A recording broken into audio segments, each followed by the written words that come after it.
COVID-19, for the most part, was the sort of the trigger that made virtual care acceptable. Virtual care has been around for 20 years, but it really became mainstream with the need to use virtual care services. And now we're further away from that, and we're looking at ways to use them in an optimal way. And with that comes making good decisions for a health system based on not just improving clinical outcomes, but ensuring that there's a good return on investment in the programs that you're building. Welcome to an A&M Healthcare Industry Group podcast on the impact of virtual care on healthcare costs. This conversation will delve into the evolving reimbursement laws and strategies health systems may consider for generating new revenue streams. Welcome to an A&M Healthcare Industry Group podcast on virtual care's impact on healthcare costs. I am Matt Pruente, a Senior Director in Alvarez & Marsal's Healthcare Industry Group. Our conversation today will delve into the evolving reimbursement trends and strategies for generating new revenue streams.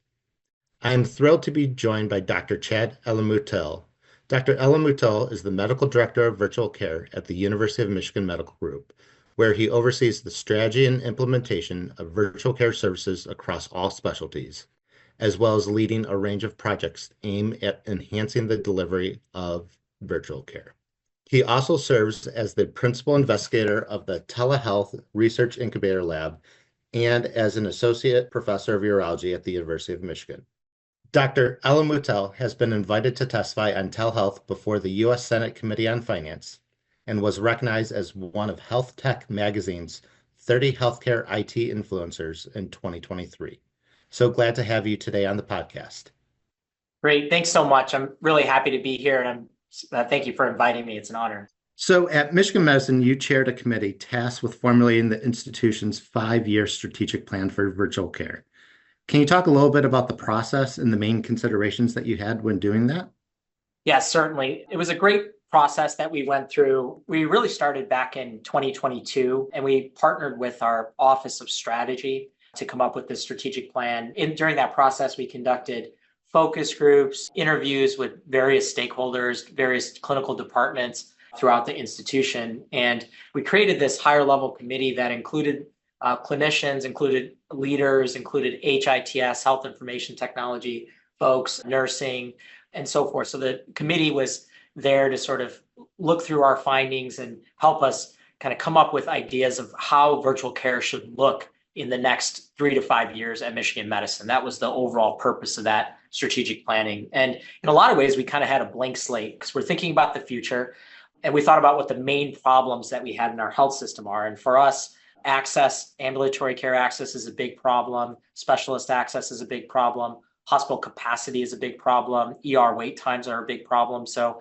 using all of these problems and kind of anchoring on those issues, we thought about what are all the virtual care solutions that are out there that can help mitigate or lessen these problems. And there were about 16 different areas that we came up with: remote monitoring, tele-ER, virtual inpatient nursing, virtual post-acute care, 16 different areas that were viable for the next 3 to 5 years for us to focus on. Then we went through this process where we really refined it down to about 5 different areas for us to focus. So you mentioned you had 16 potential areas.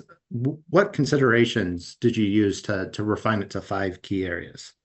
Yeah, it's a good question there. So what we wanted to do is kind of prioritize or weigh these different areas on impact and effort. And obviously we want to do all impactful things, but at the same time, the amount of effort needs to be taken into consideration when you're thinking about a time span about 5 years and plus all the other priorities our health system has. So when thinking about effort, we have a core principle here at Michigan Medicine, which is called BASE Plus. So it's belonging, access, safety, experience, and plus is growth. So we looked at how well each one of these areas aligned with BASE Plus.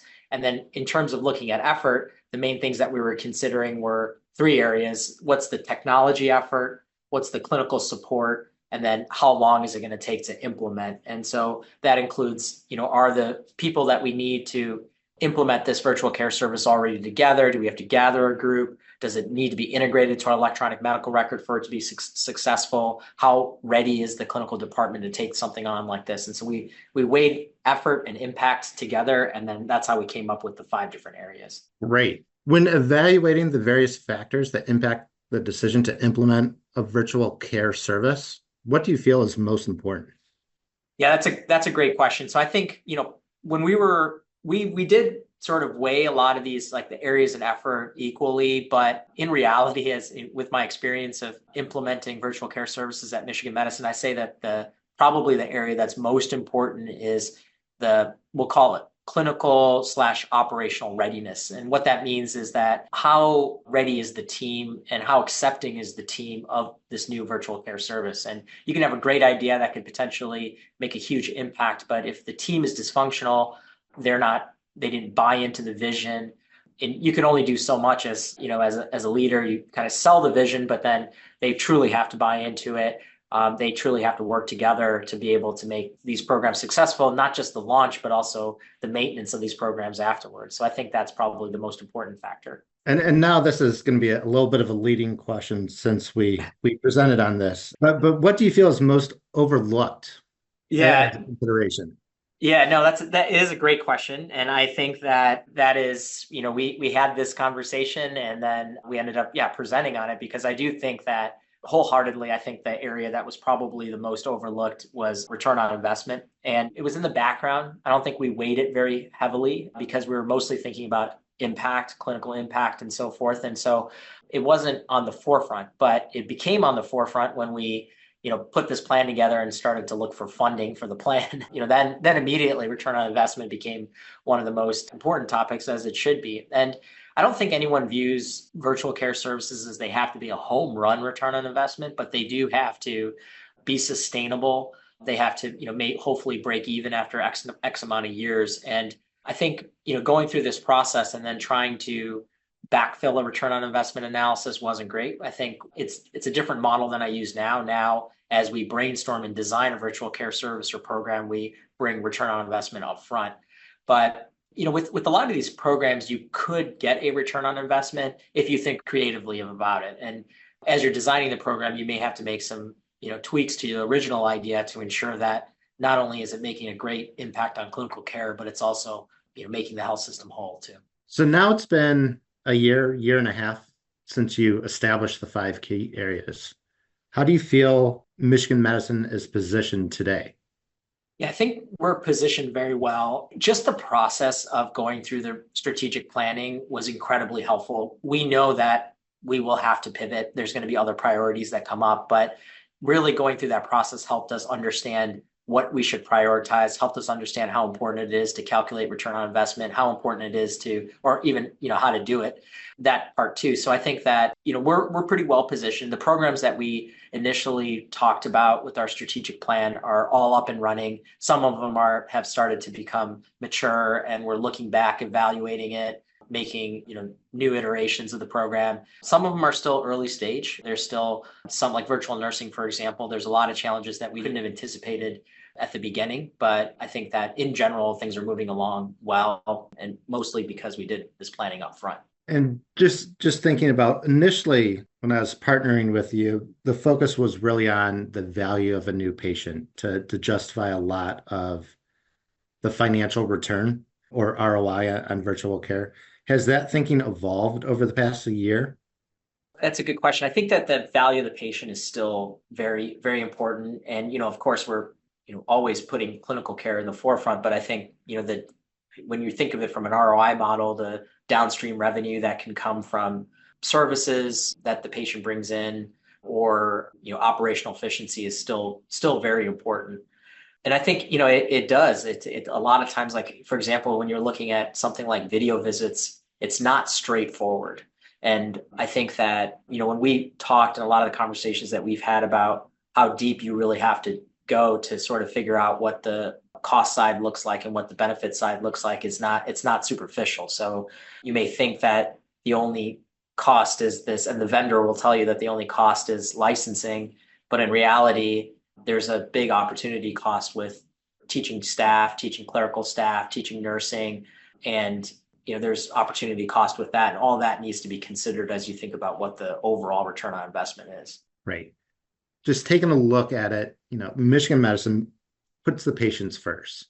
So is the other aspect of your telehealth virtual care, what has been the impact on patients? Yeah, so in general, especially since a lot of the programs that we thought about in our strategic plan were, initially focused on high impact areas for patients. I think we're starting to see that. We are, still in the process of doing some more informal evaluations, but there's some areas that we have formally evaluated. For example, automated care. We have a program where we reach out to patients to collect information like blood pressure. For diabetics, get glucose levels, and then their clinical team acts on that information, particularly if it's abnormal. That program, we rolled it out in two different phases, and in both phases, at least the hypertension group, we found a significant reduction in blood pressure, so it was successful from a clinical standpoint.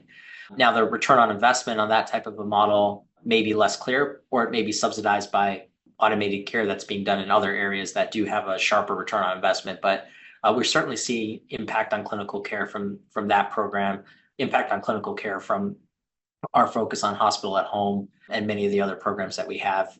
But, I'm a researcher, as you mentioned in the introduction, so I do see the value in evaluating it very formally, objectively, and potentially even putting some of the findings into peer review publications. So, that process is still in place for some of the programs or most of the programs that we have in our strategic plan. Taking a look at the next 3 years, 5 years, what elements of virtual care do you believe will become more mainstream? You mentioned virtual nursing. Do you think that has the ability to be more widespread in terms of adoption across not only academic medical centers, but community hospitals? Yeah, I think so, Matt, and may even be, better positioned for community hospitals too. I think that, like you mentioned, COVID-19 for the most part was the sort of the trigger that made virtual care acceptable. By even virtual care has been around for 20 years, but it really became mainstream with the need to use virtual care services. And now we're further away from that, and we're looking at ways to use them in an optimal way. And with that comes like making good decisions for a health system based on, not just improving clinical outcomes, but ensuring that there's a good return on investment in the programs that you're building. I think one of the things that I love about virtual care and why I've, would invested my career in this, and I want to continue to do that because I think there's really no ceiling in terms of what can be done. One of the greatest benefits that we have right now is that most people do sort of buy into the future of digital health, even from like a congressional standpoint, from a policy standpoint, there's bipartisan support. The Medicare program, for the most part, is favorable in terms of reimbursing virtual care. So there's a lot of good momentum for virtual care. Now it's just sort of figuring out how it could work best in less of an emergency situation, but actually integrating it into healthcare delivery. And I think the models like virtual nursing, for example, are good. And those are potentially models that will scale. We see it scaling pretty quickly, but that's actually one of those things that it is harder to find that return on investment. So you have to see, is it improving nurse turnover? Is it being used for mentoring new nurses? With nursing shortages, there's a lot of kind of less experienced nurses that are on the floors, but using a virtual nurse for mentoring may be a good way of doing it. Does it improve operational efficiency in terms of admissions and discharges that leads to reduced length of stay? All of those things have to be considered, hypothesized, tested before it can be scaled. And it's going to be different in a community hospital versus an AMC versus a large integrated health system. But I think that there's potential. And if you don't see it right away, digging into figuring it out is going to be important to do early on before you design something that's just not sustainable.